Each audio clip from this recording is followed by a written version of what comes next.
সম্মানিত অতিথিবৃন্দ, member of diplomatic community, উপস্থিত কড়াইলবাসী, সাততলাবাসী এবং ভাসানটেকবাসী, আসসালামু আলাইকুম। আজকে এই অনুষ্ঠানটি আমাদের জন্য অত্যন্ত একটি গুরুত্বপূর্ণ অনুষ্ঠান, একটি স্মরণীয় দিন এবং একটি ঐতিহাসিক অনুষ্ঠান। প্রথমেই আমি আল্লাহ রাব্বুল আলামিনের দরবারে হাজারো শুকরিয়া, লক্ষ কোটি শুকরিয়া আমি আদায় করছি। নির্বাচনের মাধ্যমে বর্তমানে বাংলাদেশে জনগণের কাছে জবাবদিহিমূলক, জনগণের প্রতিনিধিমূলক একটি সরকার প্রতিষ্ঠিত হয়েছে।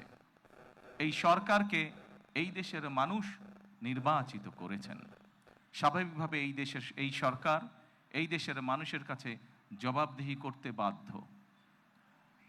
সম্মানিত উপস্থিতিবৃন্দ, আজকের এই অনুষ্ঠানটি বা এই অনুষ্ঠানকে কেন্দ্র করে যে কারণে আমরা এখানে আজকে উপস্থিত হয়েছি, এটি বহু বছর যাবৎ বাংলাদেশ জাতীয়তাবাদী দল পরিকল্পনা গ্রহণ করেছে।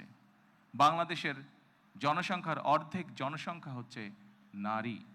আমরা দৃঢ়ভাবে বিশ্বাস করি এই অর্ধেক জনসংখ্যাকে যদি আমরা পেছনে রাখি, এই অর্ধেক জনসংখ্যাকে যদি আমরা এম্পাওয়ার না করি, তাদেরকে যদি ক্ষমতায়ন না করি, শিক্ষা এবং অর্থনৈতিকভাবে তাদেরকে যদি ক্ষমতায়ন আমরা না করতে পারি, তাহলে অবশ্যই দেশকে কোনোভাবেই সামনে এগিয়ে নিয়ে যাওয়া সম্ভব না। আপনাদের নিশ্চয়ই সকলের খেয়াল আছে, এর আগে বিএনপি সরকার যখন দেশ পরিচালনার দায়িত্বে ছিলেন, দেশনেত্রী বেগম খালেদা জিয়া যখন দেশ পরিচালনার দায়িত্বে ছিলেন, সেই সময় সমগ্র বাংলাদেশে তিনি নারীদের শিক্ষা ব্যবস্থা, স্কুল পর্যায় থেকে ইন্টারমিডিয়েট লেভেল পর্যন্ত শিক্ষা ব্যবস্থাকে বিনামূল্যে করার ব্যবস্থা করেছিলেন।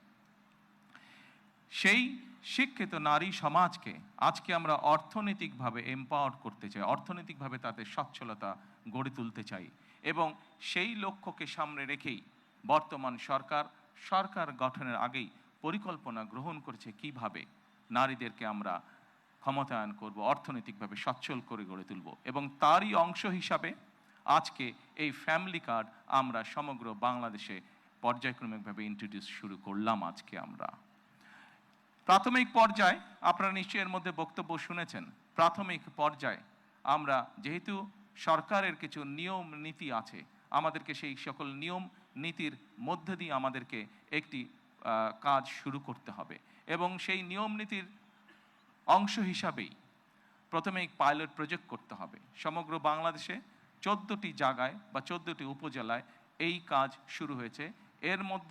এর ভেতরে এই মুহূর্তে প্রায় 37,000 নারী অংশগ্রহণ করছেন। আমাদের এই কড়াইল এলাকা, ভাসানট এলাকা এবং সাততলা, এই 3টি এলাকায় প্রায় 15,000 নারীকে এই কার্ডের সুবিধার আওতায় আজকে নিয়ে আসা হয়েছে। ইনশাল্লাহ আমি দৃঢ়ভাবে বিশ্বাস করি আমার সরকার পর্যায়ক্রমিকভাবে বাংলাদেশে যে 4 কোটি পরিবার রয়েছে, সেই 4 কোটি পরিবারের যারা নারী প্রধান, তাদের কাছে আগামী 5 বছরের মধ্যে ইনশাল্লাহ পর্যায়ক্রমিকভাবে সকলের কাছে আমরা এই ফ্যামিলি কার্ড নিয়ে যেতে সক্ষম হব ইনশাল্লাহ।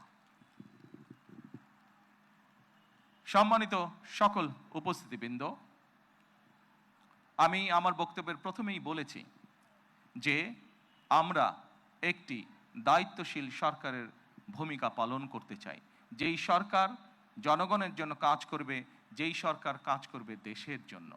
আমরা জনগণের কাছে জবাবদিহি থাকতে চাই, এবং তারই একটি অংশ হিসাবে আমাদের দল, বাংলাদেশ জাতীয়তাবাদী দল, নির্বাচনের পূর্বে আমরা বাংলাদেশের মানুষের কাছে প্রতিশ্রুতি দিয়েছিলাম, বাংলাদেশের নারী সমাজের কাছে প্রতিশ্রুতি দিয়েছিলাম যে বিএনপি সরকার গঠন করতে সক্ষম হলে আমরা এই ফ্যামিলি কার্ডের কাজ শুরু করব। আপনারা নিশ্চয়ই খেয়াল করেছেন, আমরা আল্লাহর রহমতে বাংলাদেশের মানুষের সমর্থন নিয়ে বিগত নির্বাচনে সরকার গঠন করার 1 মাসেরও কম সময়ের মধ্যে আমরা আমাদের এই প্রতিশ্রুতি, জনগণের কাছে দেওয়া প্রতিশ্রুতির কাজ আমরা শুরু করেছি। এবং শুধু এই প্রতিশ্রুতি নয়, আমরা আরও কিছু প্রতিশ্রুতি করেছিলাম, তার মধ্যে যেগুলো আমাদের প্রায়োরিটি প্রজেক্ট ছিল, তার মধ্যে আরেকটি আছে কৃষক কার্ড। সেই কৃষক কার্ডের কাজও আমরা শুরু করেছি ইনশাআল্লাহ। ঠিক আজকের এই অনুষ্ঠানে আমরা যেভাবে 37,000 মানুষের কাছে, 37,000 নারীর কাছে আমরা ফ্যামিলি কার্ড তুলে দিতে সক্ষম হয়েছি, ঠিক একইভাবে আগামী মাসের মধ্যে আমরা, আগামী মাসের ভেতরে আমরা কৃষক ভাইদের কাছেও, বহু কৃষক ভাইদের কাছে আমরা কৃষক কার্ড তুলে দিতে সক্ষম হব ইনশাআল্লাহ।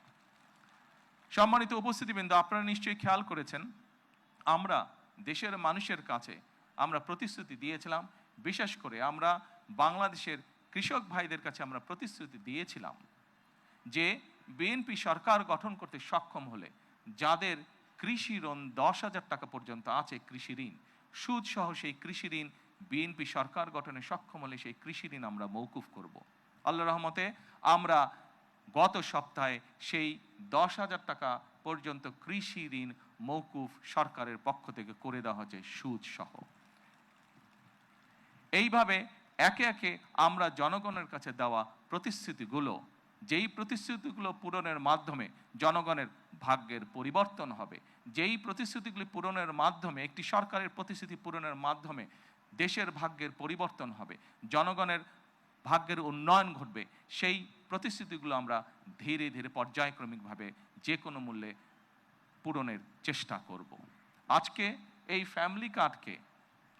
ফ্যামিলি কার্ড ব্যক্তিগতভাবে আমার জন্য আজকের দিনটি খুবই ইমোশনাল। কারণ এখানে আজকে যারা আপনারা অতিথি উপস্থিত আছেন, এখানে কিছু মানুষ উপস্থিত আছেন যাদের সাথে বিগত অনেকগুলো বছর ধরে আমি বসে বসে আমরা পরিকল্পনা গ্রহণ করেছি যে কিভাবে যখন সময় আমরা পাবো, সুযোগ পাবো, জনগণের সমর্থন পাবো, সেই ফ্যামিলি কার্ডটিকে আমরা বাস্তবায়ন করব। আল্লাহ তাআলা রব্বুল আলামিনের রহমতে আজকে আমাদের সেই দিনটি উপস্থিত, যেই দিনে আমরা আমাদের এই প্রতিশ্রুতি রক্ষা করতে সক্ষম হয়েছি। সেজন্যই আজকে আমার জন্য যেমন একটি ইমোশনাল দিন, আমি মনে করি আমার সরকার এবং আমার দল বাংলাদেশ জাতীয়তাবাদী দলের জন্য একটি ঐতিহাসিক এবং একটি ইমোশনাল দিন আজকে। সম্মানিত সকল উপস্থিতিবৃন্দ, সম্মানিত সভাপতি সহ মঞ্চে উপস্থিত অতিথিবৃন্দ, আসুন, এই দেশটি আমাদের প্রথম এবং শেষ ঠিকানা। এই দেশের মানুষের প্রত্যাশা বর্তমান নির্বাচিত সরকারের কাছে অনেক, সেটি আমরা বুঝতে পারি। কিন্তু একই সাথে আমরা যদি বাস্তবতা বিবেচনা করি এবং সমসাময়িক ঘটনা, মধ্যপ্রাচ্যের যে পরিস্থিতি, সকল কিছু যদি বিবেচনা করি, তাহলে আমরা যে প্রতিশ্রুতিগুলি দিয়েছিলাম, আমরা অবশ্যই আমাদের প্রতিশ্রুতি থেকে বিন্দুমাত্র আমরা অবস্থান পরিবর্তন করব না। হয়তো সমসাময়িক বৈশ্বিক পরিস্থিতির কারণে ক্ষেত্র বিশেষে হয়তো আমাদের কিছু কিছু ক্ষেত্রে সময় বেশি লাগতে পারে প্রতিশ্রুতিগুলো বাস্তবায়নের জন্য।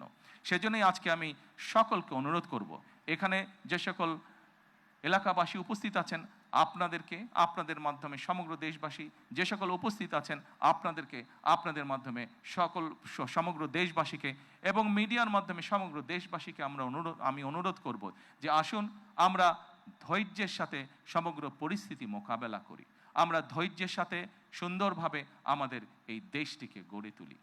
সম্মানিত সকল অতিথিবৃন্দ, আমি নির্বাচনের সময় একটি কথা প্রায় বলতাম, প্রত্যেকটি নির্বাচনী জনসভায় আমি একটি কথা আমার বক্তব্যের শেষে আমি তুলে ধরতাম। সেই কথাটি ছোট্ট একটি স্লোগানের মতন, আপনাদের সকলের কম বেশি জানা আছে, সমগ্র বাংলাদেশের মানুষের কাছে স্লোগানটি পৌঁছে গেছে। আজকে সেই স্লোগানটি দিয়ে আমি আমার বক্তব্য শেষ করতে চাই। সেই স্লোগানটি ছিল, করব কাজ, গড়ব দেশ, সবার আগে বাংলাদেশ। সকলকে আবারও আন্তরিকভাবে ধন্যবাদ জানিয়ে আজকে আমার বক্তব্য আমি শেষ করছি। আল্লাহ হাফেজ।